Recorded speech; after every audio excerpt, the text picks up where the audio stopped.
Kingsley, que está chegando, se ainda não está no local, mas está chegando.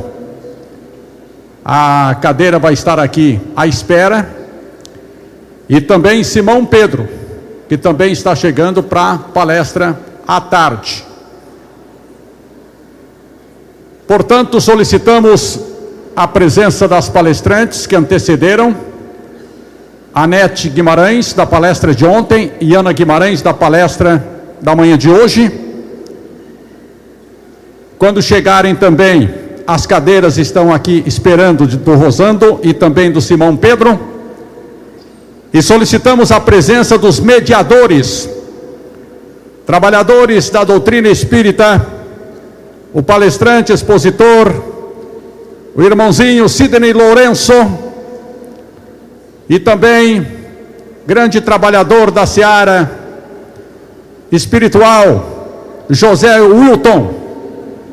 Portanto, Sidney Lourenço e José Wilton, os mediadores, com as palestrantes Anete Guimarães e Ana Guimarães.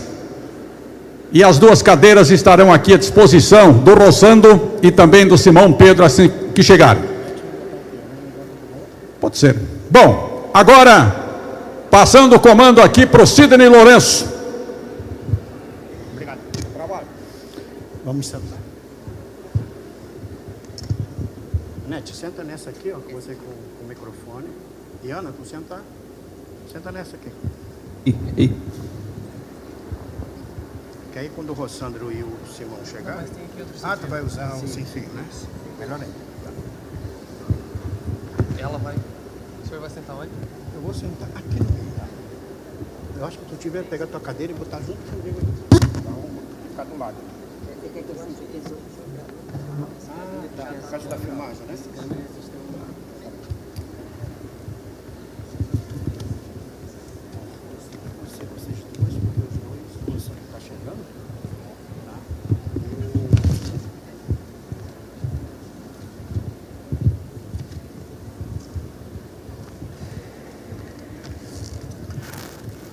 Olá, amigos. Nós vamos começar aqui a bateria de perguntas que foram feitas. São várias perguntas sobre vários assuntos. Talvez nem todas possam ser contempladas. Nós também aguardamos a presença aqui do nosso Rossandro e do Simão, que devido à questão de locomoção está ainda para chegar neste horário. Caso eles não cheguem a tempo, as questões direcionadas aos dois será entregue a eles para que eles façam a abordagem junto às suas palestras na parte da tarde, ok?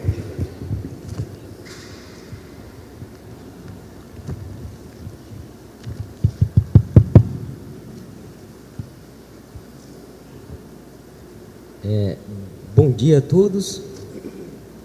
Em nome da organização, gostaríamos de agradecer a presença de todos os senhores, das senhoras, dos nossos palestrantes, da colaboração do Sidney como parceiro para a realização deste evento. E também gostaríamos de agradecer,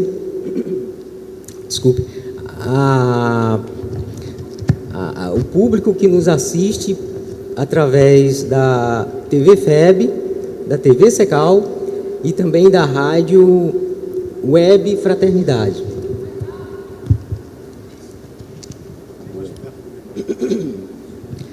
Então agradecemos a presença do público e a presença, aliás, e o público que nos acompanha por meio da TV FEB, da TV Secal e da rádio Web Fraternidade, que está transmitindo ao vivo o evento para todo mundo. Bom, dando início às questões, a primeira pergunta para a nossa irmã Ana. Ana, se somos centelhas divinas, se somos deuses e temos luz, de onde vem a ideia, entre alguns espíritas, de que iremos para o umbral ao desencarnar, como se fosse uma sentença, como se inevitavelmente tenhamos que fazer uma escala neste lugar? É importante lembrarmos que o umbral não é uma região específica. um local, assim como um estado do Brasil, Santa Catarina, São Paulo, Rio de Janeiro. Não é. Umbral é a psicosfera da criatura, é aquilo que nós construímos ao longo do tempo com os pensamentos e as ações. Então eu acredito que nem precisa que outras pessoas digam que a gente vá para o umbral ou não vá. A gente sabe se vai, porque já estamos, do momento em que os pensamentos estão voltados para as coisas materiais, do momento em que eu não me esforço para domar as tendências negativas, que eu me deixo levar pela ira, pela inveja, pela mentira, pela maledicência, eu já estou construindo o meu clima de sofrimento, o meu clima de angústia.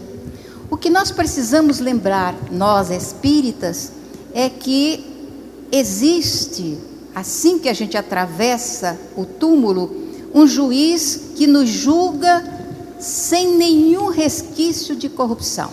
Ele é incorruptível e ele nos dá a sentença imediatamente após a nossa desencarnação.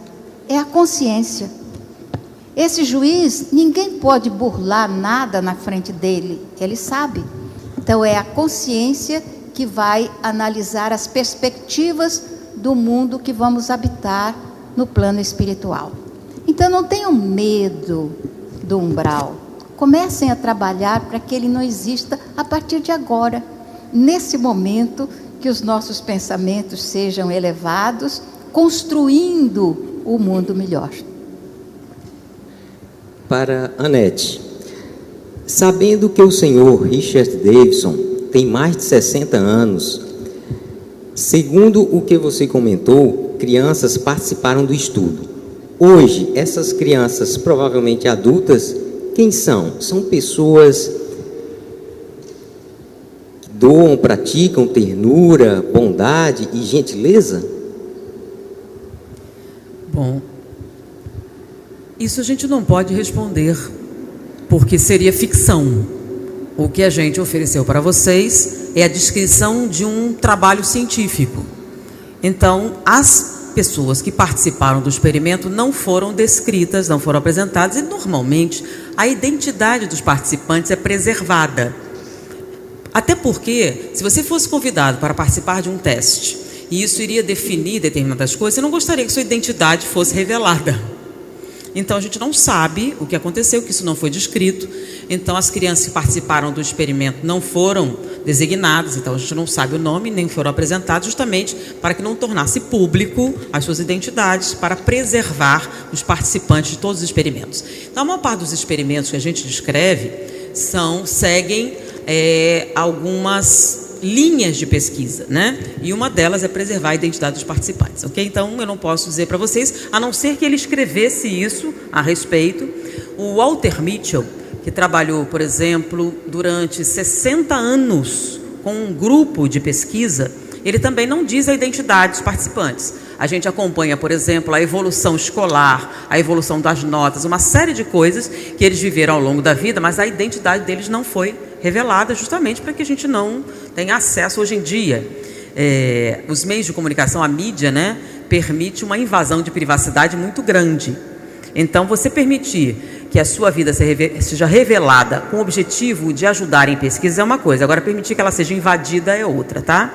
Então, a gente não sabe qual o desenvolvimento das crianças, elas não foram descritas, a gente tem só a descrição do experimento. Aí diz assim, como é que você sabe se isso é real? Bom, gente, quando vocês compram uma medicação, um tratamento, vocês estão partindo do pressuposto que a pessoa que apresentou fez as pesquisas corretamente, seguiu os protocolos, aquelas coisas todas. Então, quando uma pesquisa é publicada, ela seguiu todos esses protocolos e quando ela foi aceita na comunidade científica, isso significa que a pessoa cumpriu, é o que a gente chama assim, né, banca examinadora de doutorado, essas coisas todas. Se você começar a questionar essa base, vai questionar também todos os diplomas que foram dados até hoje. Então, ninguém tem diploma nenhum e vamos acabar com toda essa sociedade. Que muitas pessoas criticam assim, isso é verdade? Olha, se seguiu os protocolos e foi publicado nos meios acadêmicos usuais, a gente está partindo do pressuposto que seguiu os protocolos. Você pode fazer uma pesquisa para questionar isso. E normalmente as pessoas fazem. Então, você está sempre aberto a questionar e fazer uma pesquisa para derrubar essa evidência. Para Ana Guimarães, na verdade são 3 perguntas aqui. Vamos lá. A primeira seria hanseníase, na visão espírita, por que acontece? A segunda, como trabalhar o eu inferior para se chegar no eu divino? E a terceira, na sua opinião, como podemos ajudar o Brasil no atual contexto histórico, político, social e humanitário à luz da espiritualidade? Então, a hanseníase é a primeira, a outra do eu divino. Eu ouvi, certa ocasião, o Chico Xavier conversando com o Divaldo. Nós estávamos presentes há muitos anos atrás, e eles falavam a respeito de várias coisas, e entre as coisas surgiu a hanseníase, uma enfermidade que vem desde a época do Cristo, de tempos que se perderam no passado, e sempre numa categoria muito terrível para a pessoa que fosse portador dessa enfermidade. Então nós ouvimos o Chico dizer que a hanseníase, embrionariamente, ela está em todas as criaturas. Ele não fez exceção. Ele disse: todos nós somos portadores embrionariamente da hanseníase. E ela surge em determinado momento da nossa existência por injunções das nossas necessidades probatórias ou expiatórias. E nos recordamos também que Divaldo estava, ele já contou isso várias vezes, as pessoas sabem, vamos apenas relembrar. Estava orando lá na Mansão do Caminho, quando ele viu surgir uma figura histórica do seu passado. E essa figura histórica que apareceu diante dele, disse a ele, pediu a ele, aliás, que fosse visitar a colônia de Pirapitingui. Era uma colônia de hanseníase. E Divaldo sempre teve muito temor dessa enfermidade. Ele era muito jovem ainda, então ele reagiu a esse convite de ir visitar a colônia de Pirapitingui. E o espírito registrou esse receio, essa reação, e disse a ele, falou: você escolhe, ou você vai à colônia, ou então você vai para a colônia, depende de você. Ele preferiu ir à colônia e foi, e teve a oportunidade de conhecer a esposa de Jesus Gonçalves, porque a figura histórica que surgiu foi se transformando e se apresentou como um hanseniano e disse que era Jesus Gonçalves, tinha sido Jesus Gonçalves nessa última encarnação. Então, temer a hanseníase é bobagem. O importante é trabalhá-la em nós para que a gente não tenha necessidade de passar por esse clima. Prova ou expiação, não importa, existem outras maneiras da gente ser provado ou de expiar também. Segunda? Sobre o eu divino. Como trabalhar o eu inferior para se chegar no eu divino? Oh, mas é tão fácil. Eu não sei porque vocês acharam graça, não fui eu quem disse isso, não, eu só repeti. Quem disse isso foram os espíritos que responderam a pergunta 909 do Livro dos Espíritos. Eles responderam. Oi, vai. Que era muito simples, muito fácil. Bastava um esforço insignificante. Insignificante não significa nada. Então, com esse esforço, nós poderíamos naturalmente descobrir o eu divino dentro de nós. O que eles acrescentaram, e que causa espécie para a gente, é quão poucas são as pessoas que fazem esforços. Então, você faça um esforcinho insignificante, é aquele esforço de dizer ao marido, quando ele está aborrecido: oh, meu bem, fica tranquilo, daqui a pouco isso passa. Ou dizer à esposa ciumenta que está tendo uma crise: oh, meu bem, você é o único amor da minha vida. É mentira, mas não tem problema, mentira.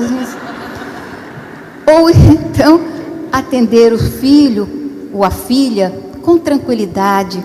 São almas problemáticas, difíceis, que vêm aos nossos braços, porque pensa naturalmente a divindade que nós temos as condições próprias, precisas, para atender às necessidades dos nossos filhos. E aí a gente vai encontrando o caminho do eu divino. Mas se for muito complicado, vamos então atender Jesus. Ele deu um mapa bonitinho, quando ele falou: bem-aventurado os mansos, vão possuir a terra. Vocês ficam com a terra de presente quando adquirir a mansuetude.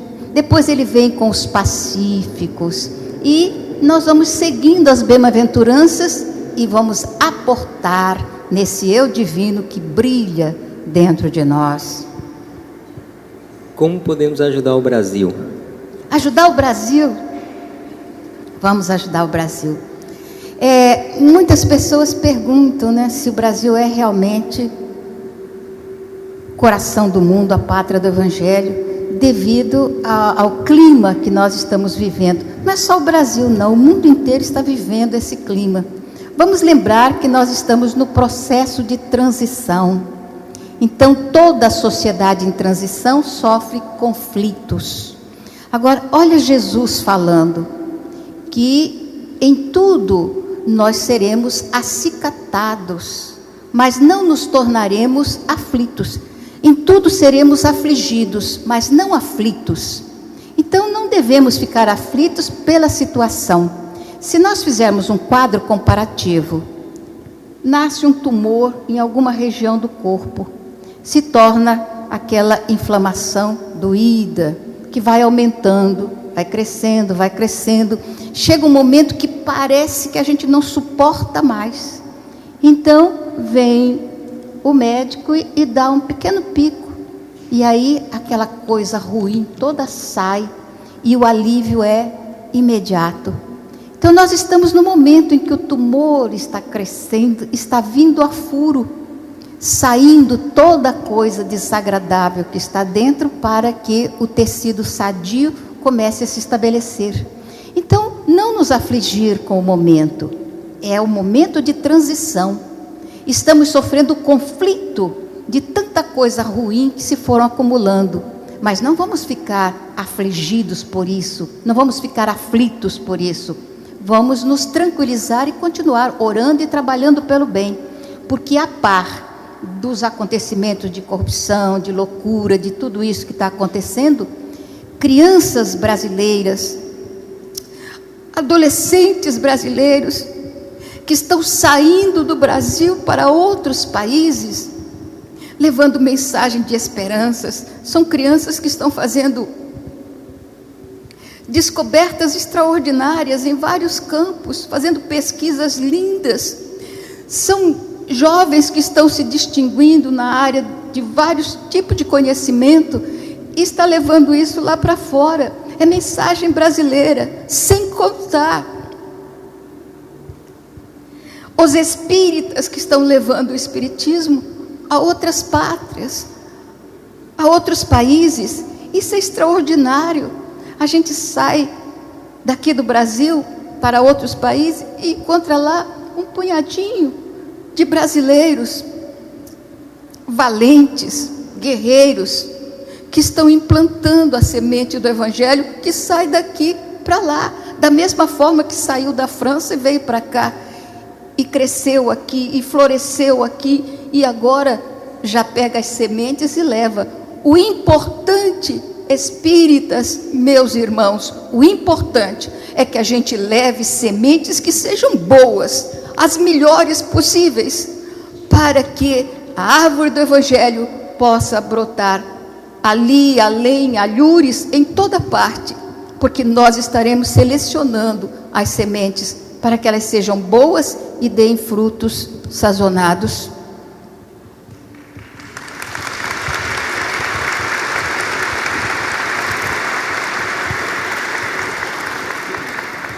Anete, Sendo a bondade, a gentileza e a ternura atributo do espírito desenvolvido nas experiências milenárias, este espírito, ao preparar seu corpo físico para uma nova reencarnação, imprime esses sentimentos no DNA? É isso? Há muitos anos eu ouvi falar de uma colocação do Chico Xavier sobre as células da bondade. Ele dizia que algumas pessoas tinham as células da bondade e que o ato de ajudar era um processo natural, não era pensado, não era raciocinado. É claro que isso é a evolução natural do ser humano. Quando a gente fala sobre a origem, quando a gente pensa num Criador, é natural que esse seja o desenvolvimento. Quando as pessoas questionam, por exemplo, você está falando muito de fatores orgânicos. Eu sempre apresento um gráfico para a pessoa entender como é que funciona a questão da reencarnação e da desencarnação. Todos nós reencarnamos, então todos nós desencarnamos. A reencarnação é igual para todo mundo? Não. Depende. Depende do quê? Depende do nível evolutivo. Então o gráfico é mais ou menos assim. Imagine um retângulo, tá? E esse retângulo representa a evolução. A base do retângulo é o início do processo evolutivo no ser humano. Então estamos falando do quê? Do Australopithecus. Lembra o primeiro homídeo? Então, quando você entra no reino nominal, lá no Australopithecus, você está aqui na base do processo evolutivo. E o ápice seria o momento em que você não iria reencarnar mais no reino nominal. Você não reencarna mais nesse reino. Vamos dividir esse retângulo numa diagonal. Você vai ter dois triângulos, tá? Um com a base maior embaixo e o outro com a base maior em cima. Esse de baixo é influência material e o de cima, influência espiritual. Então, no início do processo evolutivo, você é 99% de influência material, 1% de influência espiritual. É alma? É. Você tem um espírito reencarnante. Nessa reencarnação, quem é o fator determinante do comportamento? DNA, meio ambiente. Você é o que come, você é o que bebe. Ou seja, a influência material é o fator determinante do seu comportamento. Ou seja, Mendel explica tudo. Se não for Mendel, é ecologia. Então, você vai encontrar no mundo material a explicação dos comportamentos, das transformações. Mas tem espírito? Tem. Ele é responsável por 1% daquele comportamento. À medida que você evolui, digamos que você chegou no ápice do processo evolutivo. Como é agora? Ainda é alma? Sim, ainda é alma. Ainda é um espírito que reencarna. Porém, agora, você é 99% de influência espiritual. E o material? 1%. Ou seja, quem é o fator determinante do seu comportamento? O espírito. Aí, nesse caso, Freud já não explica mais nada. Então, o DNA não vai ser suficiente para explicar determinados comportamentos. Então, você aprende na escola, por exemplo, o dominante e o recessivo. Então, teoricamente, se você encontra um recessivo, significa que ele tirou um gene do pai, um gene da mãe. Isso deveria explicar, mas às vezes não. Por exemplo, se um determinado espírito, o fator espiritual é determinante do comportamento, ele tem a aparência que quiser, independente do DNA. Ele vai expressar o que ele tiver vontade, porque o espírito é o determinante do comportamento. Isso vale para todo mundo? Não. Depende do nível evolutivo. Então a pergunta é, nós estamos mais para cima ou mais para baixo? Bom, se a gente está do meio para baixo, Freud explica muita coisa, Mendel explica também, o que eles não explicarem procura no meio ambiente. Então, nós ainda estamos sujeitos à ação do DNA, à alimentação. Então, por exemplo, um dia eu estava no Mato Grosso e eu encontrei uma jovem que era uma pesquisadora de Harvard, uma nutricionista. Aí eu perguntei, o que você está fazendo aqui? Ah, me apaixonei por um brasileiro, casei, eu estou aqui. Mas eu continuo ligada na pesquisa, né? E ela estava pesquisando a influência de um metal no comportamento. Como assim um metal no comportamento? Ela estava estudando a influência do selênio no humor. E tem. Então, a ausência de selênio afeta muito o humor. Como? A pessoa fica pessimista. Então, se você tiver uma deficiência grave de selênio na sua alimentação, você vai desenvolver um humor pessimista. É mesmo? E onde é que tem selênio? Aí dizem nozes, né, amêndoas, etc. Aí, na hora que ela falou, eu fiquei pensando, será que é por isso que no Natal o povo fica de bom humor? Que na minha época era quando você comia essas coisas, né? Aí disse, mas é só nessas estrangeiras? Não.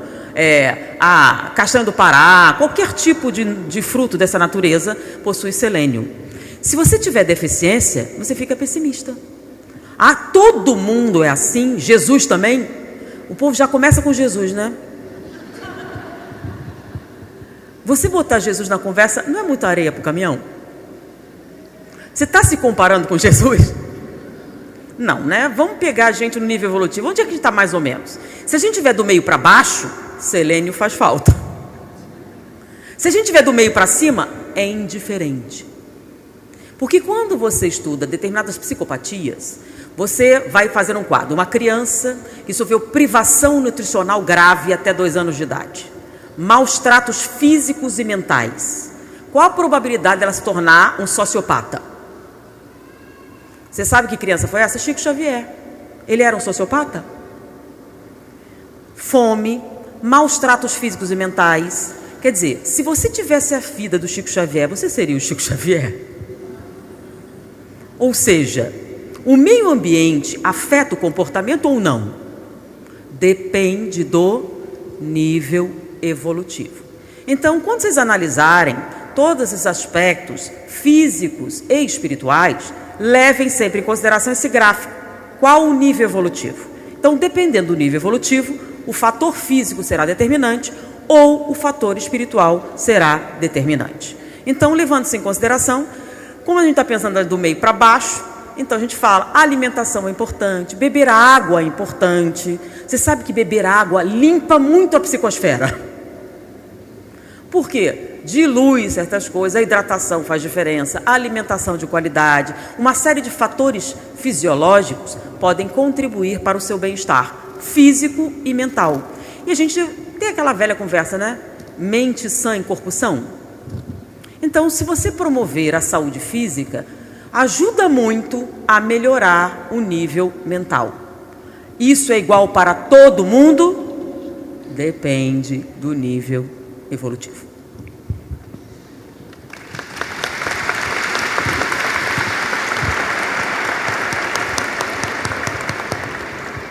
Para Rossandro, inicialmente gostaríamos de agradecer sua presença em nome da organização. Sabemos das dificuldades para estar aqui neste momento. Muito obrigado. Meu nome é Wilton e o Sidney é o outro colaborador que está com a gente para este momento. Antes da pergunta, tem um recado. Só te dizer que eu fiquei. Obrigada. Um anônimo. Muito bem. Para Rossandro, gostaria que falasse sobre a depressão e sua relação com o espiritual. Até que ponto pensar desta forma, culpar a espiritualidade, pode tirar de mim a responsabilidade de lutar? O espírita e a depressão, essa relação parece tão contraditória? Bom, primeiro eu queria agradecer o convite de estar aqui, né? Primeira vez que eu venho a Santa Catarina como espírita, porque eu sempre venho aqui profissionalmente. Então, é um prazer muito grande estar aqui. Também por outro motivo, porque é a primeira vez que eu estou tendo a honra de conhecer pessoalmente a Ana e a Anete Guimarães, que são pessoas que eu gosto muito, cujas palestras eu já assisto no YouTube. Então, eu já sei tudo de vocês. e dizer dessa alegria da gente estar aqui, né? Servindo Jesus. Bom, primeira coisa que eu queria dizer, inclusive fazendo eco a essa analogia tão primorosa que a Anete fez sobre os níveis evolutivos, a influência do meio ou não, é que não existe por que a gente achar que espírito e depressão não combina, porque aí seria levar em consideração que todos nós estaríamos da base para cima, né? Que a gente já estava num nível evolutivo muito grande e que não teria sentido deprimir. E às vezes a gente cria uma falsa sensação de que tornar-se espírito, ele torna automaticamente um espírito de luz. E eu lamento informar, a evolução não é um app que você baixa na App Store e instala em você. A evolução é um processo que exige esforço, uma luta, como diz no Evangelho, de combate. Combate a imperfeições, a inclinações, ou seja, de uma tendência ainda muito material. Então, nós não podemos imaginar, ainda mais nesse contexto, né, que a Ana fala muito bem, de transição que a gente está, em que existe uma exacerbação da divulgação do mal, que dá uma, e olha o termo que eu vou usar, falsa sensação de caos. Porque, na verdade, quando a gente observa, e aí Ana fez muito bem isso assim, a gente não pode ficar angustiado, mesmo que o mundo esteja, porque a gente tem que ter aquela sabedoria que Paulo nos aconselha: vê de tudo e retende o bem. Vocês terem uma ideia sobre a falsa sensação de que o mundo está pior. Desde que foi fundada a primeira rede de TV 24 horas, cujo nome todos vocês sabem, mas eu não posso dizer porque está sendo filmado, ela criou congêneres no mundo inteiro de TVs 24 horas de notícia. Acontece que nenhum país do mundo é capaz de produzir notícias o tempo inteiro. Então eles começaram a divulgar notícias do mundo todo. E aí eles contrataram agências de notícias que pegam imagens semelhantes. Se você for assistir qualquer uma dessas TVs, vai perceber que as imagens são as mesmas. E aí eles fazem uma coletânea da desgraça ao redor do mundo e colocam no seu café da manhã. Você acorda para trabalhar, liga o seu telejornal e está assim: um carro-bomba explode no Iraque, mineiros são soterrados na China, mais uma pessoa morre de bala perdida no Rio de Janeiro, e mais 2 ou 3 manchetes, e você faz, sabe o quê? Esse mundo está perdido. Acontece que nesse mesmo final de semana em que se narrou tudo isso, milhares de pessoas fizeram bem. Jovens de todas as religiões estiveram visitando pessoas doentes, distribuindo alimento, aprendendo. Um final de semana como esse aqui, a maior parte das pessoas estão falando do Evangelho. Só que você acha que isso vai dar ibope? Então a primeira coisa que a gente tem que ver é que existe uma tendência da mídia divulgar o mal, porque existe uma tendência da gente querer escutar o mal, porque se a gente não sintonizasse, eles mudariam a programação. Simples assim. Então, tirando essa perspectiva de que a gente tem que ter essa visão mais transcendente, de que essa transição faz parte de um processo que tanto é individual, de expurgo, como a Ana muito bem colocou, de um tumor pessoal, porque característica fundamental da transição é transparência. Tudo aquilo que a gente achou que ficaria guardado para sempre, somente para nós em segredo, vai vir à tona, tanto do ponto de vista individual, como do ponto de vista coletivo. Essa é a sensação que André Luiz tem quando ele chega em nosso lar, que ele pensa coisas e as pessoas leem o pensamento dele, e ele se constrange. Você imagina aqui se agora de repente todo mundo pudesse ler o pensamento uns dos outros, o que aconteceria aqui? Todo mundo corria, eu seria o primeiro, que a gente não está no nível de pegar essa verdade 100% e suportar inclusive a do outro. Então a depressão nesse estágio é o momento em que todos esses sentimentos vêm à tona e o indivíduo tem que lidar com aquilo que ele tentou fugir. Isso é uma das perspectivas. Outra coisa é que a depressão atinge diferentemente as pessoas. Por quê? Porque hoje as pesquisas na área do comportamento humano estão cada vez mais evidenciando, e aí fazendo exatamente a analogia que a Nete fez, que o problema da vida humana não é o evento, não é o trauma, mas é a minha reação ao trauma. E ela usou toda essa perspectiva altamente resiliente da personalidade de Chico Xavier, que passando por uma infância que provavelmente daria um péssimo resultado, não obstante a sua profunda grandeza espiritual, ele conseguiu dar uma grande resposta à vida. Então, o grande drama da humanidade de hoje não é o que acontece, é como eu reajo. A mágoa, por exemplo, é uma incapacidade de reagir à imperfeição dos outros que nos cercam e se chatear ou odiar a imperfeição que nos cerca, esquecendo que nós também temos essas imperfeições.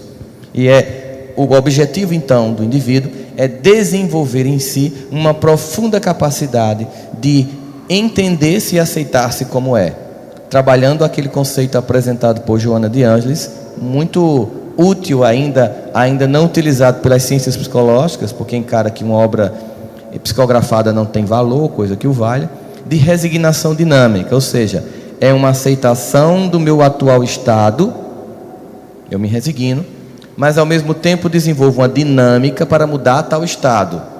Ou seja, não é uma pura aceitação, é uma aceitação dinâmica. Essa aceitação faz com que, no momento em que eu me aceite, eu naturalmente desenvolva uma outra capacidade.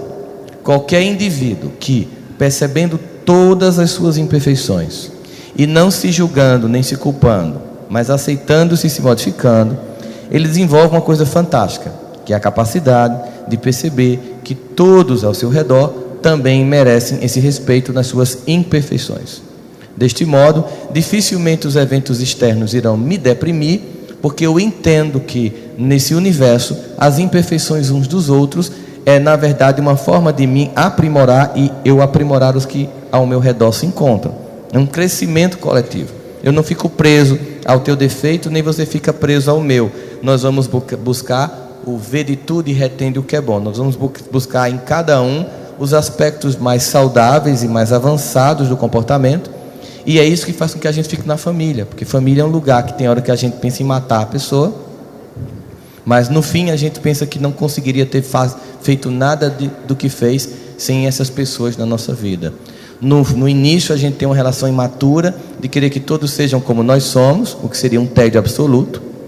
E depois a gente parte para uma relação mais madura, em que a gente percebe que o grande desafio da família é um amor que se estabelece não se você for como eu quero, mas quando você é apesar de você ser como você é. E isso me desafia a convivência.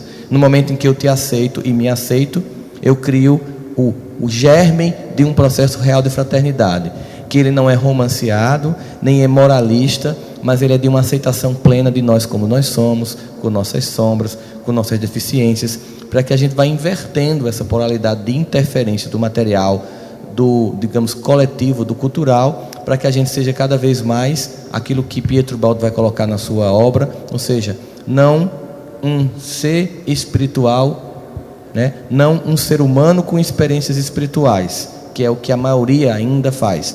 Num tempo qualquer que seja de confissão de fé, no final de semana tem uma experiência espiritual.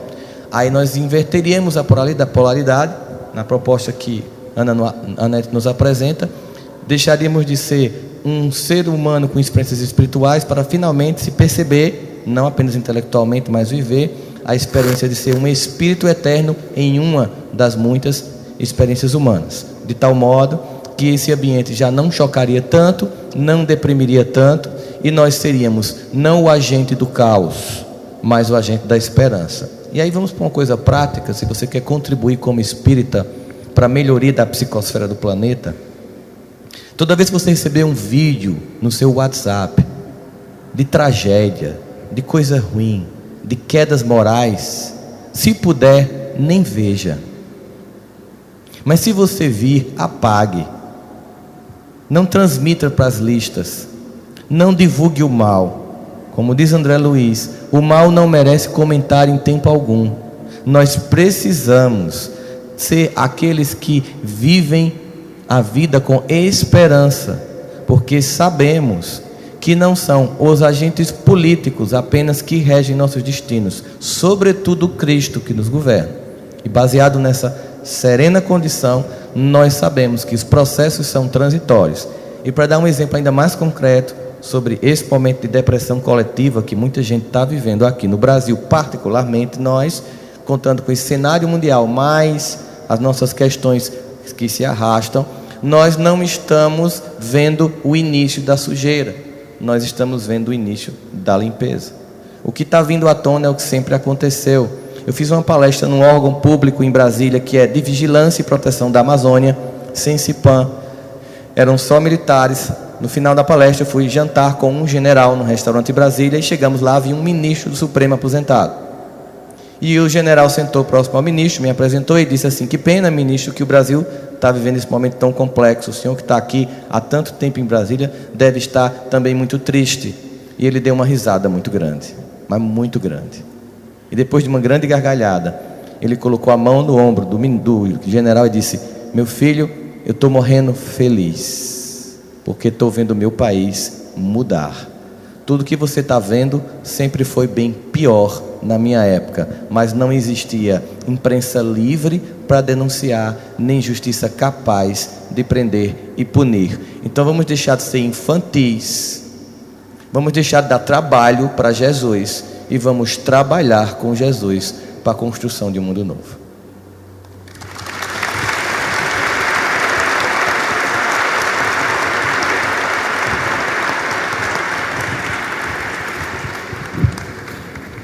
Anete, se somos criados simples e ignorantes, antes, porém,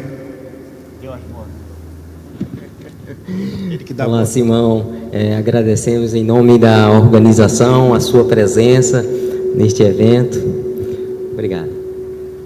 Voltando, Nete, se somos criados simples e ignorantes, e a imagem e semelhança de Deus, que é toda bondade, de onde advém o mal? Em que ponto ele surge no ser humano? Olha, isso aí é uma palestra inteira, né? Essa é a base da chamada dialética materialista. Eu não sei se as pessoas entendem que quando uma pessoa é materialista, não é porque ela é má, não. É porque ela acha lógico. E existe na filosofia uma coisa chamada paradoxo de Epicuro, que é a fundamentação da chamada dialética materialista. E tem a ver com a definição que você dá à divindade. Tá? Quando você diz Deus existe, e vamos definir o que seria isso, porque o grande problema da comunicação é a diferença entre conceito e definição. Eu acho que Deus é isso, mas o outro não acha a mesma coisa. Então vocês estão falando de coisas diferentes. Por isso a gente precisa definir. O que é definir? É dizer de tal maneira que isso não se confunda com outra coisa. Tá? Originalmente a palavra Deus significava ser sobrenatural. Então haviam vários. Qualquer ser sobrenatural era um Deus. Tá? Quando você pega o livro dos Espíritos, que é Deus? Deus é a inteligência suprema, a causa primária de todas as coisas. Na filosofia, o nome desse conceito não era Deus, era Logos. O Logos é a razão por trás de todas as coisas, ou o porquê final. Então a filosofia achava que tinha uma explicação. Tá? Você ia perguntando, até que você achasse a explicação final para todas as coisas. E essa explicação final era a busca, o santo grau de todos os filósofos. Eu quero achar o porquê final. E o Espiritismo coloca esse porquê final como Deus. Então, o Criador, causa primária de todas as coisas. Quando você coloca Deus como o Criador, você está dando uma dimensão a mais à questão do Logos. Você não só está dizendo que Ele é a razão por trás de todas as coisas, como está dizendo que é inteligente. Se Ele é inteligente, então a finalidade também é. Ou seja, as coisas têm uma razão de ser. Elas não são aleatórias. O que a gente chama de aleatoriedade significa incompreensão da nossa parte. Bom, definindo isso, vamos à questão do mal. Deus existe? É a primeira pergunta. Sim ou não? Sim. É o Criador de quê? De todas as coisas? Ou seja, existe alguma coisa que não foi criada por Deus? Ou Ele é o Criador de tudo mesmo? Se não é o Criador de tudo, quem é o Criador do que sobra? O antideus, o Deus segundo, o terceiro, o quarto? Vocês estão entendendo sobre o conceito? Então, se Deus é o Criador de todas as coisas, Ele tem alguns atributos essenciais. Para Ele ser o Criador, Ele tem que poder fazer isso. Então a gente chama isso de onipotência. Pode tudo. Bom, para poder tudo, Ele tem que saber muito, certo? Saber o quê? Tudo. Então tem que ser onisciente também. Para ser onipotente e onisciente, a gente já tem uma terceira coisa, que é onipresente. O que é onipresente? Está em toda parte, correto? Qual é o lugar em que Deus não está? E se Ele não está lá, o que está no lugar? Começaram a entender? Então, se Deus é onipresente, onisciente, onipotente, onitudo, aí vem a pergunta: o mal existe? Aí a pessoa vai, vocês respondem, né? Existe ou não existe? Se você disser que existe, então você está dizendo outra coisa. Ou Deus não existe, ou Ele é um tremendo sádico, né? É isso que você está dizendo? Porque existe uma outra colocação de que Deus é bom, soberanamente justo e bom. Bom, se Deus é bom e está em toda parte, o que é o mal então? Porque se você diz que o mal existe em algum lugar, você está dizendo que nesse lugar Deus não está. Você não acabou de dizer que ele estava em toda parte? Entenderam o paradoxo? Por isso que algumas pessoas resolvem ser materialistas. É mais fácil. E para aqueles que não querem ser materialistas, então eles criam alguma coisa para ocupar o buraco. E quem ocupa o buraco é o demônio. Então, se não é Deus, é o demônio. Vocês acreditam no demônio? Não. Então o mal existe? Mas peraí. Então o que é o mal? Aí que é legal ser espírita, né? Porque Allan Kardec também achou essa pergunta pitoresca. E ele fez essa pergunta aos espíritos. Por que que muitos espíritas ainda dizem que o mal existe? Ou questionam isso? Porque muito espírita começa a ler sobre o espiritismo, pega o livro dos espíritos e diz assim: eu já sou deísta, acredito em Deus. Então não preciso ler essa primeira parte, já pula. A primeira parte fala de Deus e vai direto para as leis morais. Já sou, então pula. E é justamente nessa primeira parte, na definição de Deus, que está a base, que fala sobre o mal. Então, quando você pula essa parte e vai para as leis morais, você deixa de considerar isso. Então, Allan Kardec pergunta: o mal existe? Qual a resposta dos espíritos? Não. Como não? Allan Kardec também questionou. Então, o que é isso a que chamamos de mal? E qual a resposta dos espíritos? É agora que eu devia deixar o seguinte: olha, vamos deixar para responder depois. Vocês dão uma lidinha e dão uma olhada. Mas eu vou dizer o seguinte: não é a ausência do bem que vocês procuram na internet. Porque se fosse a ausência do bem, você diria que Deus não está ali naquele momento. Então o mal não é a ausência do bem, tá? O mal não existe. Mas como eu não vou deixar vocês nessa situação, resposta dos espíritos: o que vos parece o mal nada mais é que ignorância do bem. Vamos traduzir numa coisa mais incisiva: ignorância da nossa parte. Você olha e vê o mal. Por quê? Porque você é infantil. Peraí, não entendi muito bem. Você está xingando? Não. Vamos fazer uma analogia. Analogia é uma coisa sempre legal, né? Imagina que a gente tem aqui uma criancinha de 2 anos de idade que escapou dos pais, veio, tropeçou e deu uma cabeçada na sua canela. Dói ou não dói? Muito ou pouco? Pensa, cabeçada na canela. Ela é um discípulo de Satã? É um representante do mal na terra? Não. Mas doeu ou não doeu? Doeu muito, certo? Você acha que ela é um mal? Devemos castigá-la pela sua incompetência? A incompetência não deve ser castigada? Viram que são problemas de conceito? Você não pensa em castigar a criança porque o que ela está fazendo não é incompetência, é ignorância. Ela tropeçou e caiu porque ainda não sabe andar corretamente. E como você é um adulto e entende perfeitamente esse conceito, você não acha que a criança é um mal. Você olha para ela e diz que ela é criança. Mas você sabe que ela vai crescer. E quando crescer vai andar corretamente. É ou não é?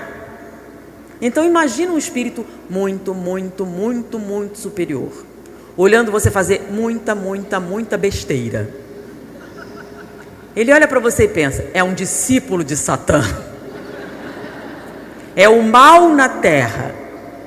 Não, ele olha para você: tão criança, mas vai crescer e vai melhorar. Ele não acha que você é um mal, ele acha que você é infantil. Por quê? Porque ele é mais maduro que você. E o que vos parece um mal, para ele é o quê? Pura ignorância. Agora, se em vez da sua canela, a criança tivesse batido na canela do coleguinha, o coleguinha vira e dá um soco. Aí você vira para a criança e diz: não pode bater no coleguinha. Aí ele vira para você: ele começou, ele me bateu primeiro, mas foi sem querer. E daí? E daí que não pode? Não pode por quê se ele me bateu primeiro? Como é que você explica que ela não pode bater no coleguinha? Não pode bater no coleguinha, você vai ficar de castigo. Isso é injusto. Você é muito malvada porque ele começou tudo e a culpa é dele. Não é assim? Você vai explicar? Não vai. Você vai dizer: não pode bater no coleguinha. E pronto. É ou não é? É mais ou menos o que você faz quando vai se vingar. Mas ele começou. Mas não pode. Mas ele me bateu primeiro. Mas é que ele é ignorante. E daí? Que é mais ou menos o que estamos fazendo agora. Então, o que vos parece um mal, nada mais é o quê? Pura ignorância. Mas peraí, ele me matou. E você morreu? Não. Então, se você morrer, vai funcionar mais ou menos assim. Game over. Quer tentar de novo?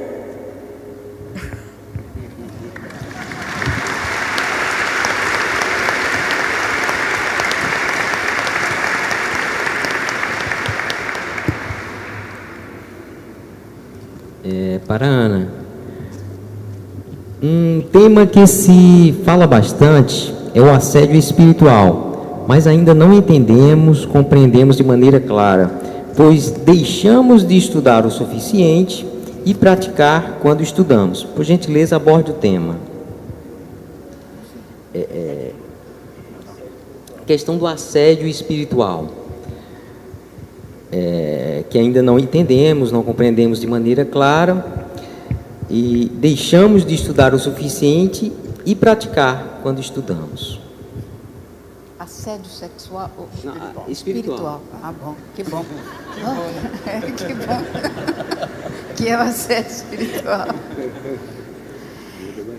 Importante lembrarmos que nós não estamos aqui por primeira vez. No item 222 do Livro dos Espíritos, que é o mais longo que tem o Livro dos Espíritos, Kardec faz uma digressão sobre a reencarnação.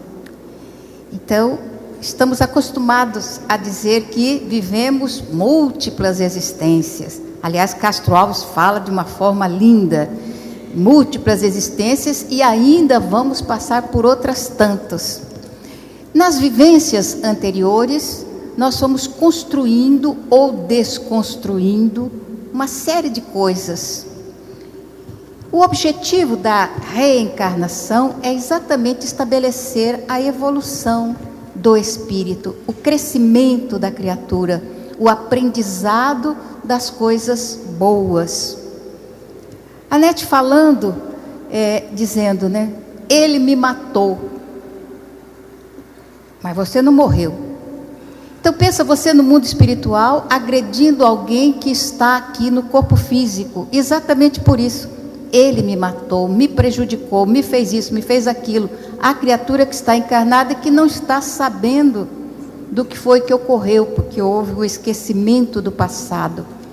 Então nós analisamos isso nos livros de Filomeno de Miranda, nos livros de André Luiz, na bibliografia espírita.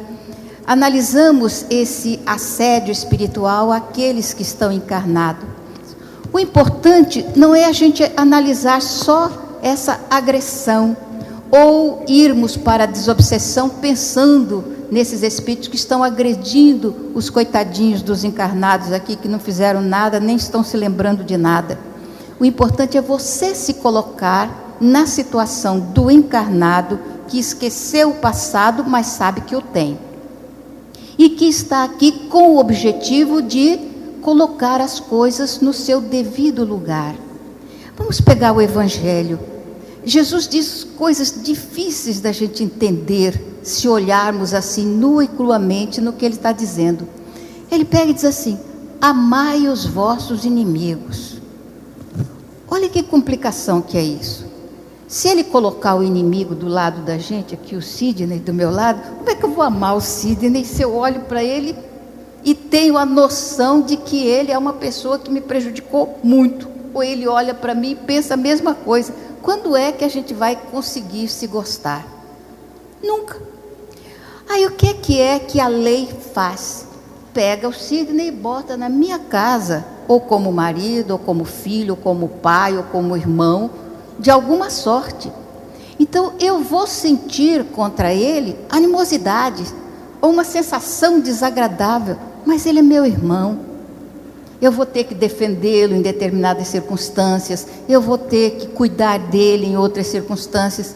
Então, de alguma sorte, eu vou vencendo o ranço da animosidade, para que proximamente ou num reencontro aquilo esteja melhorado. É isso que a reencarnação faz com que a gente aprenda. Mas se eu não procedo dessa forma, se eu aumento a animosidade, se eu amplio tudo, o que é que eu vou esperar no mundo espiritual? Naturalmente que aqueles que eu prejudico venham e me perturbem também. O que eu tenho que fazer é melhorar. Vocês querem ver como a coisa é interessante? Normalmente a gente pergunta às pessoas: somos espíritas? Sim, somos espíritas. Acreditamos na imortalidade? Tem pessoa que chega a ir ao ápice. Não, nós não acreditamos na imortalidade, nós temos certeza da imortalidade. Que coisa boa! E a reencarnação, a gente acredita na reencarnação? Não, nós temos certeza da reencarnação. Muito bem. Se tem certeza da reencarnação, sabe que ela significa progresso, significa evolução. Muito bem. E aí outra pergunta: e o divórcio? O espírito aceita o divórcio?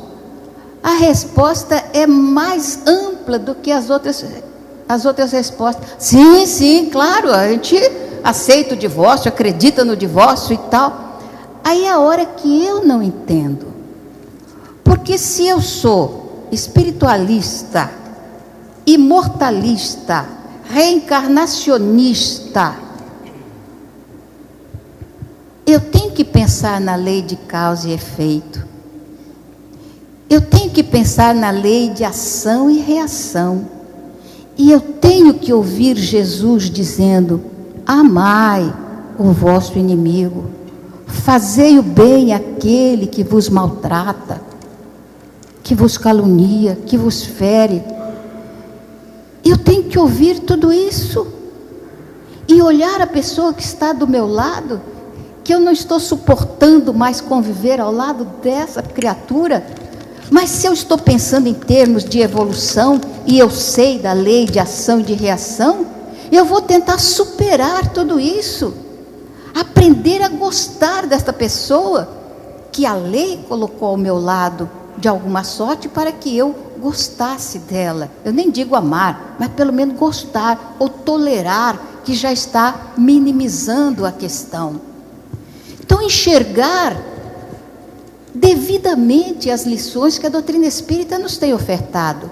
Porque é muito simples para mim fazer uma conta e na hora de pagar a conta fugir, desaparecer ou postergar.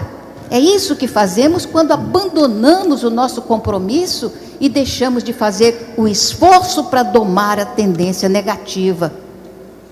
Ou quando esquecemos a resposta 909, um esforço insignificante, e a gente vai ser capaz de desculpar o agressor e de querer bem aquela pessoa que no momento parece estar prejudicando a nossa vida ou impedindo a nossa felicidade.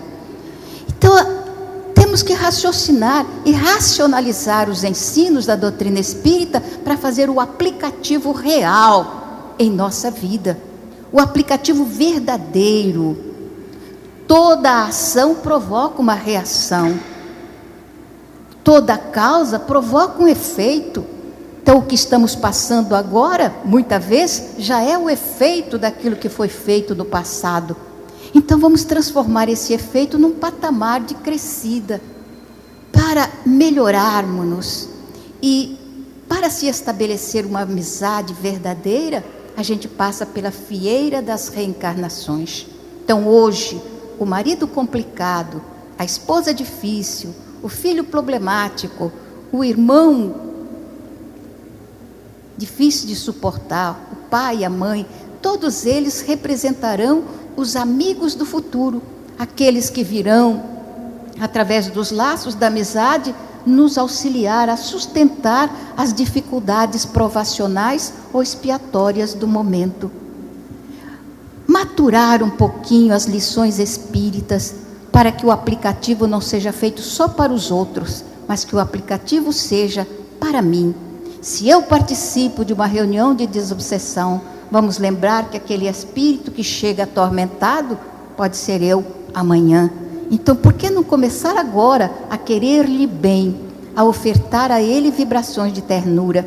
E se eu posso fazer isso com o desencarnado sofredor, se eu posso fazer isso com as pessoas que me cercam, por que não aplicar isso dentro do lar? Justamente o lar cujas bases estão tão sofridas e tão atormentadas no hoje. Começar agora, enquanto é hoje, a olhar com mais ternura aquelas criaturas que estão ao nosso lado, e assim fazer o nosso projeto de não sofrer tanto assédio do mundo espiritual como nós acreditamos que aconteça.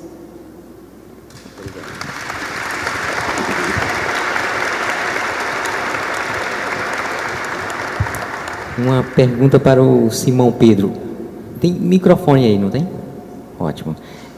Gostaria de saber qual a vossa visão sobre os desafios das instituições espíritas nestes tempos de tamanha depressão no meio social e que acabam atingindo os trabalhadores espíritas. O desafio de qualquer instituição humana, que eu digo humana porque estamos encarnados e nós compomos as instituições. As instituições não têm vida própria, senão a vida daqueles que a compõem. Nós criamos uma cultura coletiva a partir de uma cultura individual. E isso acaba, então, por levar às instituições aquilo que nós mesmos temos, nós mesmos trazemos. O desafio é lidar conosco, o desafio é lidar com os personalismos que trazemos, com as nossas vontades, nossos desejos, que nem sempre são os melhores ou os ideais. Aprender a lidar com a ceder quando convivemos com pessoas. As instituições, por serem aglomerados de pessoas, nós temos diferenças de opiniões. Onde estiver dois ou mais reunidos, aí estará a diferença de opinião. As instituições lidam com essas dificuldades de eu querer mudar a outra pessoa sem mudar a mim mesmo. Então são esses os desafios de quaisquer instituições, sejam elas religiosas, sejam elas educacionais, familiares, é o mesmo desafio. E observar talvez nas instituições espíritas que todos nós queremos caminhar para o mesmo fim, mas algumas vezes por caminhos diferentes. Os pontos de partida sendo diferentes, os caminhos serão diferentes para atingir um mesmo fim. E entender então que cada instituição tem a sua característica, em função de uma cultura regional, social, mas todas, por assim dizer, espíritas, têm o mesmo propósito, que é vivenciar numa forma de divulgação o ideário espírita. Vivenciar instituição numa forma de divulgação, vivenciar as pessoas numa forma de conduta. Então é lidar com essas diferenças, entendendo que nós temos um ponto convergente, chamado Espiritismo.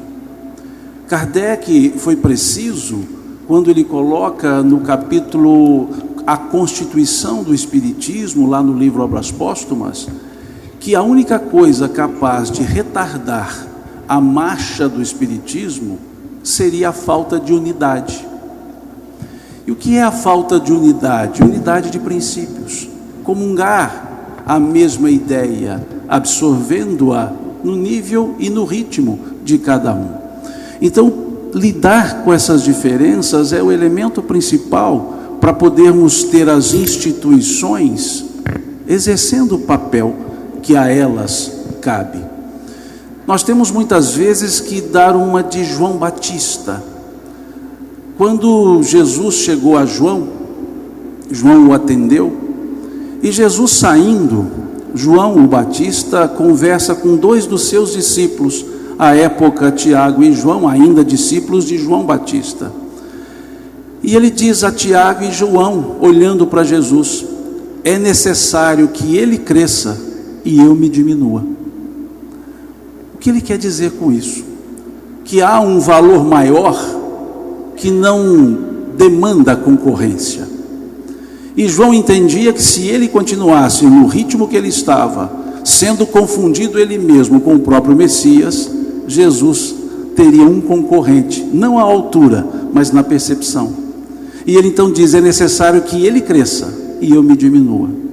Não diminuir como pessoa, como individualidade, mas como personalismo e individualismo.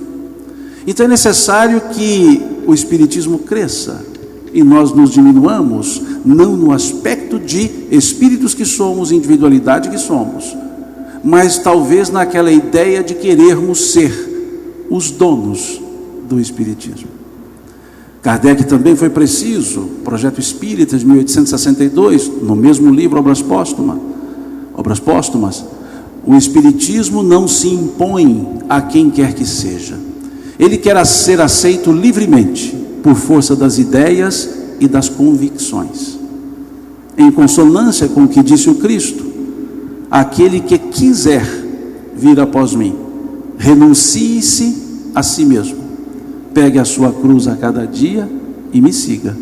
Renuncie-se a si mesmo, não é abandonar-se a si mesmo, é diminuir esse personalismo, esse individualismo, mantendo a individualidade, mas sem a postura individualista, exclusivista. Então esse é o desafio que nós temos enquanto instituições, porque somos pessoas compondo uma instituição. As instituições não têm uma vida própria senão aquela que nós damos a elas. Então é preciso entender isso e deixar que o Espiritismo flua por nós mesmos e buscarmos ao máximo diminuir as nossas interferências, os nossos pré-conceitos em relação ao próprio ideário espírita. Deixar que o Espiritismo seja transparente, como dizia Dona Joana de Ângeles no livro Sementeira da no livro Estudos Espíritas, limpidez cristalina.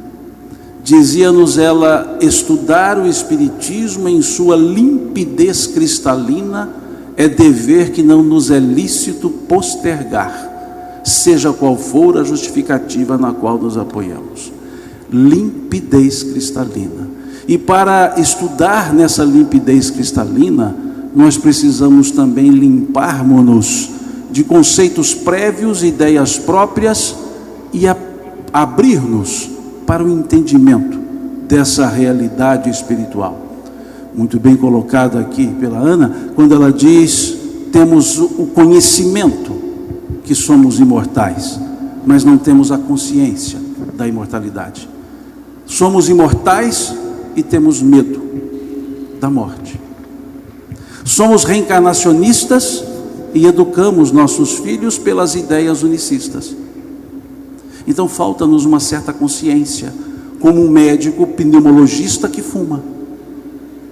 Então precisamos ter a consciência que é uma instituição formada por espíritas que, em tese, propugnam pelo Espiritismo, e assim levá-lo, assim vivenciá-lo, assim demonstrá-lo. Somos seres em rota de aprendizado, sim. Cometemos erros, sim. Erraremos, sim. Mas podemos aprender e refazer esses erros, como escreveu o Espírito Hamed no livro Renovando Atitudes, quando ele diz que um erro em clima de acerto não é propriamente dito um erro, mas uma tentativa frustrada em acertar. Mas para entender isso, é preciso que nos despojemos dessas vontades próprias exclusivistas e abramos-nos para entender que existem outras realidades que podem ser factíveis, podem ser tranquilamente exercidas nas nossas instituições espíritas, sem o aspecto proselitista, sem o aspecto exclusivista, sem o aspecto de dono de qualquer coisa, principalmente da verdade. Não somos dono, nós vamos construindo-nos dentro desses conceitos. Então talvez sejam esses os desafios de quaisquer instituições e também grupos, incluindo o próprio grupo familiar. Quando entendermos que uma relação conjugal não é um contrato de quem recebe, mas um contrato de quem doa, um contrato de cessão, em que individualmente cada um cede e coletivamente os dois ganham, aí sim, nós teremos um dos desafios vencidos, que é manter a individualidade numa coletividade sem manter o individualismo. E assim levamos para as nossas instituições, onde quer que estejamos. Eu dou bom dia agora, depois da resposta. Boa tarde, desculpe-me pela entrada nada mineira, né? bem assim ostensiva, atrapalhando aqui a condução, mas acabou que cheguei um pouquinho fora do horário programado. Agradeço por estar aqui com vocês, por conhecer essa cidade belíssima que eu não conhecia, o estado de Santa Catarina, e é para mim uma alegria poder estar nesses momentos, comungando o mesmo pensamento, a mesma ideia, com emoções diferentes, mas com o mesmo objetivo, de nos unirmos nessa ideia que o Cristo nos trouxe, o Consolador prometido.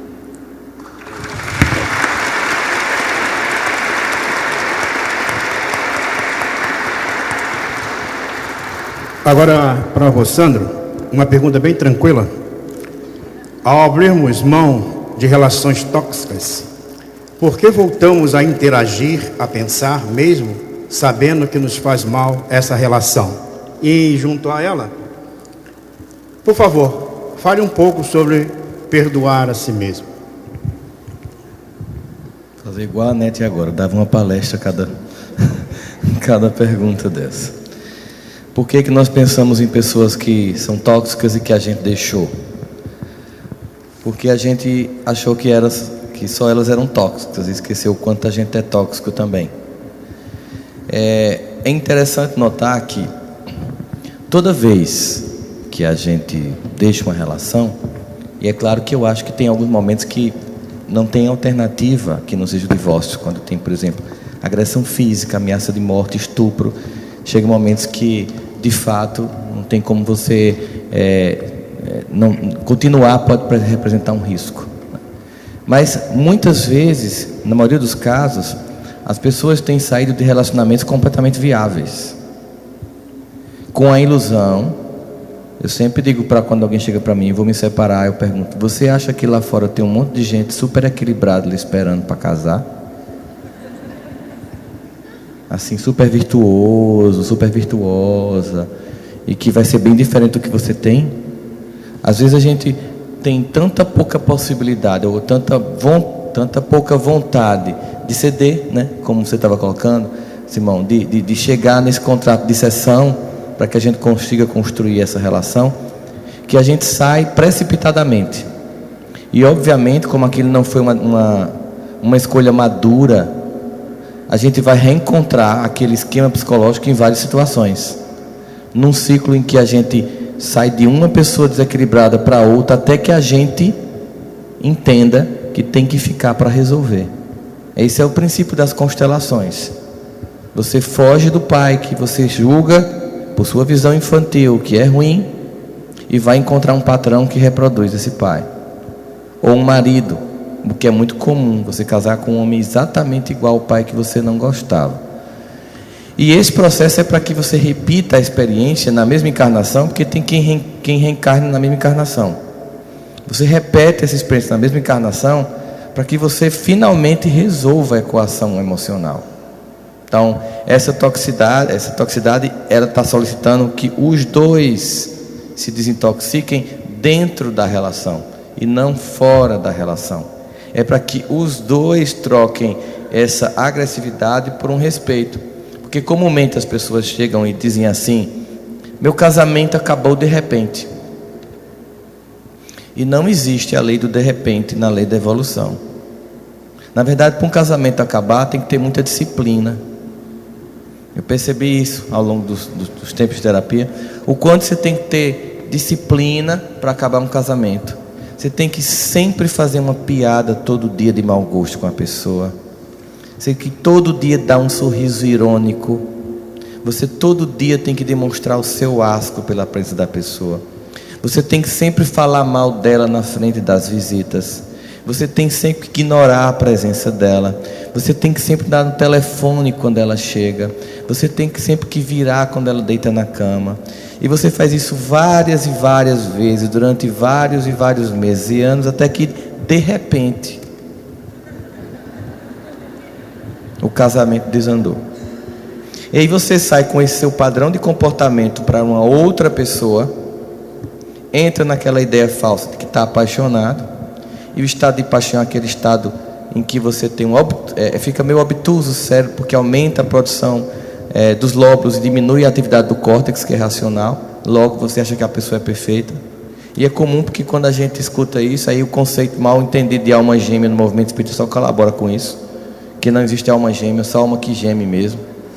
E aí você chega para a pessoa e diz assim: eu encontrei a mulher da minha vida. Eu sempre pergunto: quais são os critérios que você estabeleceu para dizer que esta é a mulher da sua vida? E é bem simples, é sempre muito repetitivo.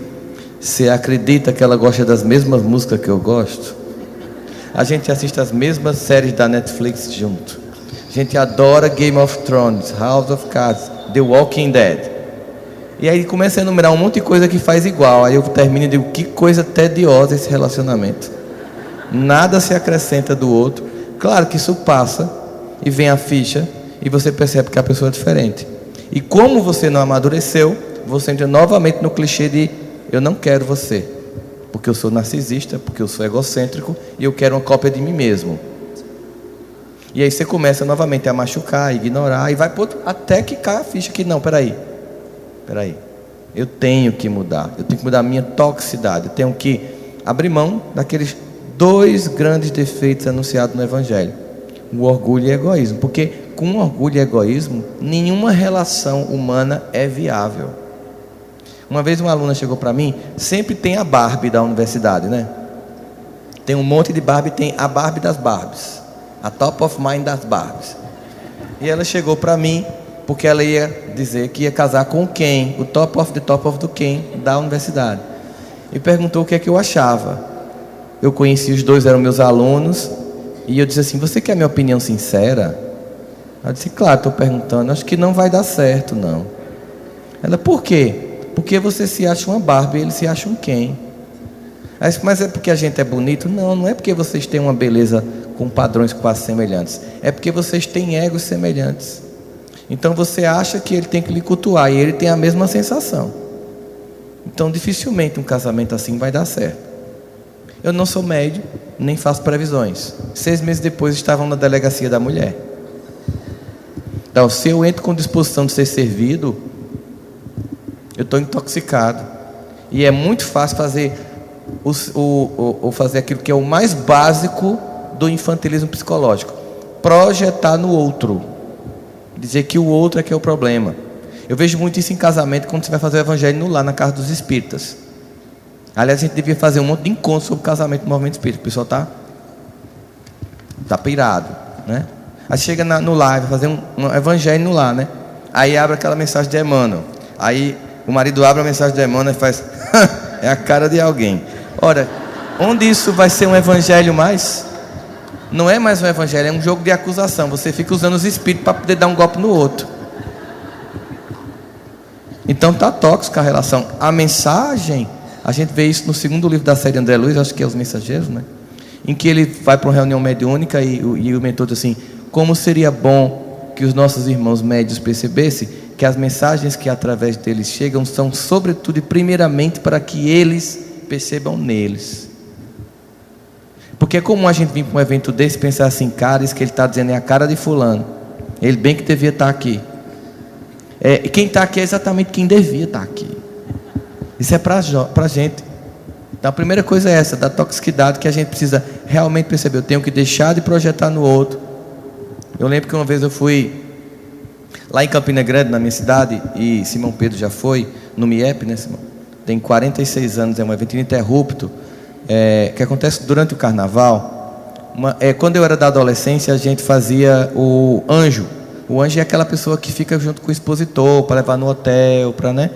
E aí eu fui ser o anjo de um palestrante que era amigo de professor Hermógenes, porque também lá tem encontro para Nova Consciência, né? Aí a gente foi para um restaurante indiano, num ashram indiano que tem lá, chamado Govinda, para almoçar. Era Luiz Cláudio Costa, lá de Viçosa, né? E o professor Hermógenes. E aí tu imagina, o cara com 16 anos, eu estava babando. Os dois conversando e eu olhando. Aí eu perguntei, o que a gente pode fazer de melhor em termos de evolução? Aí o professor Hermógenes disse, não projetar nossa sombra no outro. É enxergar em você e não no outro. É um trabalho de autodescobrimento. Autodescobrimento. Reforma íntima. Só que muita gente vende reforma íntima no movimento como tortura íntima. Acusa tanto o indivíduo que, em vez de ele se sair com o sentimento de que é capaz de mudar, ele se sente o cara que vai para um umbral assim que desencarnar. Então esse é o primeiro processo. Agora, a segunda parte da pergunta era uma outra questão, que era auto-perdoar-se. É porque, eu não sei, daria uma palestra inteira, mas basicamente vamos fazer o seguinte. A coisa mais impressionante é perceber que o que nos torna semelhantes é exatamente nossas deficiências. E isso é o que nos permite olhar para o outro sem a arrogância do julgamento. Me chamou sempre a atenção, na passagem da mulher adúltera, porque Jesus não resolveu a coisa mais rápido. Porque ele não usou alguns artifícios que ele poderia, para a mulher não ser apedrejada e ponto. Vamos supor, ele tinha 3 opções, ao meu ver, de salvar a mulher. Ele poderia, jogar a capa da invisibilidade de Harry Potter nela. Ninguém via a mulher, ela não era apedrejada. 2, ele poderia, levando-se em consideração que ele mantinha poderes sobre a lei da gravidade andando no mar da Galileia, fazer aquela mulher flutuar a uma altura tal que as pedras não a atingissem. Poderia?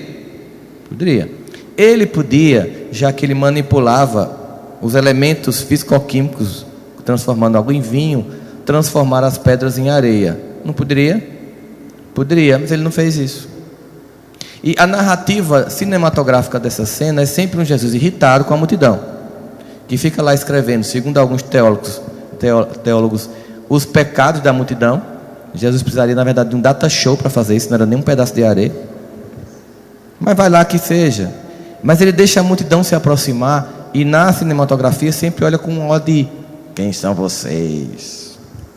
E a minha sensação é que esse comportamento não combina com a personalidade descrita pelos evangelistas sobre Jesus.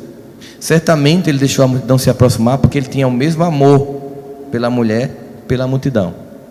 E ele fez uma pergunta fantástica, porque os estudos sobre psicologia das massas pós Segunda Guerra Mundial queria entender por que se controlava as massas daquele jeito no nazismo.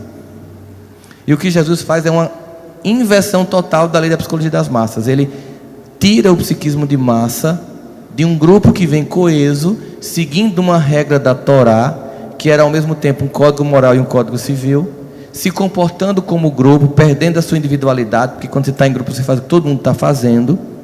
E quando essa multidão se aproxima sem individualidade, cega, fazendo uma leitura da lei sem nenhum tipo de amor, ele faz uma pergunta simples, que não é feita para a multidão, é uma pergunta feita para cada indivíduo da multidão. E obviamente quando ele faz com que cada um enxergue a sua sombra, ele não faz para diminuir ninguém, ele faz para que todos percebam que são iguais. Perdoar-se é justamente perceber que é engano achar que o outro é tão melhor que você. Você está comprando um personagem. Isso fica mais claro na negação de Pedro. Eu estava fazendo uma palestra na escola, não lembro porque eu falei da história de Pedro. Terminei, um adolescente perguntou assim para mim: Rossandro, como é que Pedro se sentiu quando negou Jesus?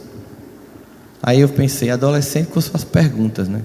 Como é que Pedro se sentiu? Eu até disse assim, não estava fazendo terapia com ele na época, eu não sei muito bem como ele se sentiu. Mas aí eu fiz o que a Ana gosta muito de fazer, que foi uma analogia, né? Eu disse assim, vamos imaginar o seguinte, que a sua mãe, quantos anos você tem? Ele disse 16.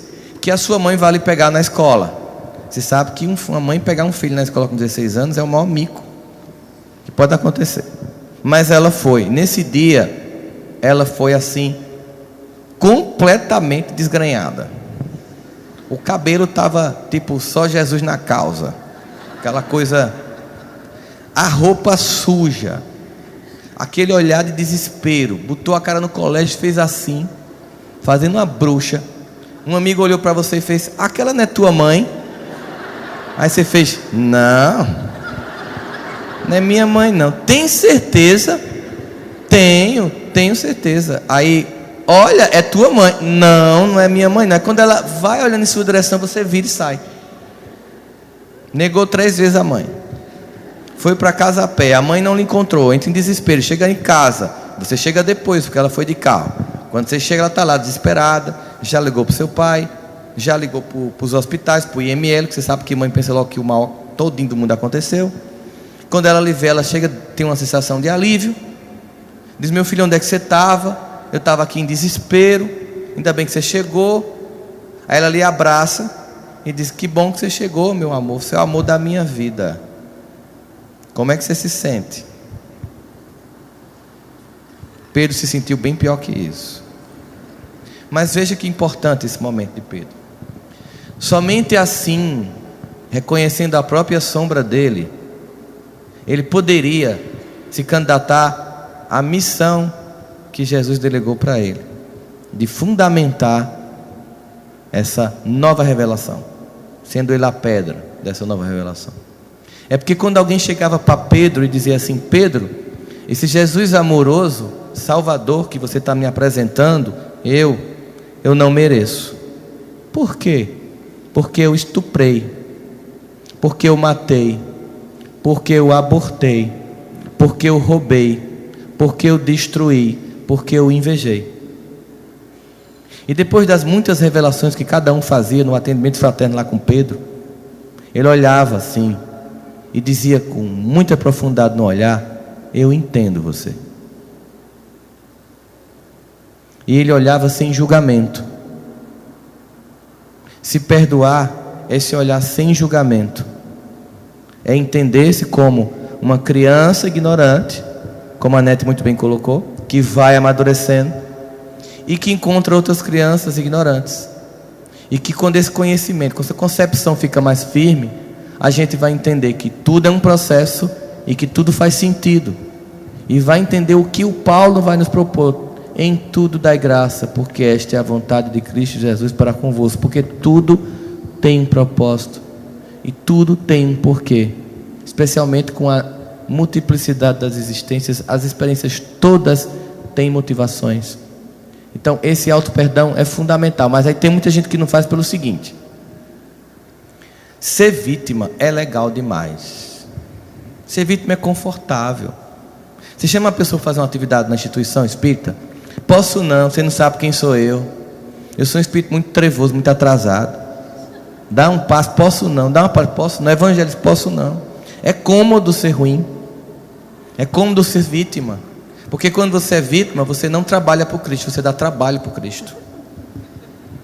Só que nós somos chamados, espíritas, de trabalhadores da última hora. Então essa infantilidade de continuar no jogo de acusação para parar de trabalhar e servir é algo que a gente tem que pensar. É um processo de auto-obsessão bem complexo. Nessa hora, acredite, o obsessor, ele foi para a praia, porque você está fazendo o serviço dele com muito mais competência. É igual aquele videozinho dos nossos irmãos do Amigos da Luz, que o obsessor chega lá pedindo para o cara deixar ele obsediar, porque ele não consegue, porque ele é pior para ele do que ele mesmo. Então, nesse caso, o auto-perdão é um clichê psicológico que coloca numa rotina de auto-perseguição. Aí você precisa primeiro tirar a ilusão de que tem pessoas super especiais que vivem uma vida fantástica. Somos todos companheiros de crescimento e desenvolvimento espiritual. Aceitar-se como você é, com amor, caridade e respeito por si. E é uma condição que vai fazer com que você olhe sem julgamento. Porque eu vou dizer para você, uma pessoa que faz atendimento fraterno e acha que é evoluído, não dá certo. Porque qualquer pessoa que contar uma coisa, ela vai olhar com julgamento, ela vai olhar com superioridade. E nós só temos um modelo perfeito apresentado até hoje. Todos os outros até variam na escala evolutiva, mas perfeito somente o Cristo. Portanto, se aceitar é uma primeira condição de ajudar na grande obra de transformação do mundo. É aceitar a nós mesmos como nós somos. E isso nos possibilita aceitar os demais. e aí iniciar um processo de mudança em nós, isso nos possibilita ser candidato a ser um autor da mudança também do coletivo.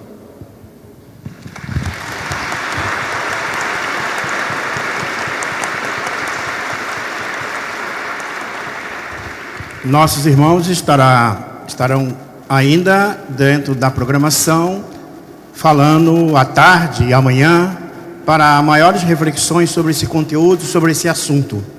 Retornaremos agora às 14 horas para as atividades da tarde.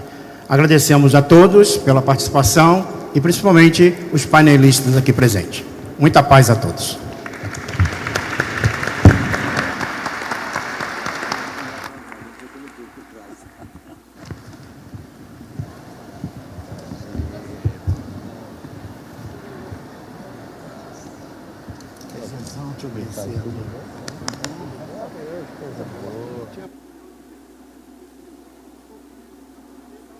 Não, muito prazer em conhecer. Obrigado.